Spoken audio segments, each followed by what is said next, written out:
जिक्र कहीं होता है, फातिमा ज़हरा के किरदार की याद आती है। नेक खातून का जब भी जिक्र कहीं होता है, फातिमा ज़हरा के किरदार की याद आती है। पताया मुर्शिद खुदा दी कसम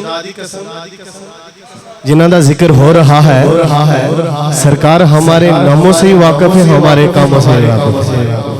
ऐसे नहीं दोनों हाथ उठा के कहिए सुभान अल्लाह।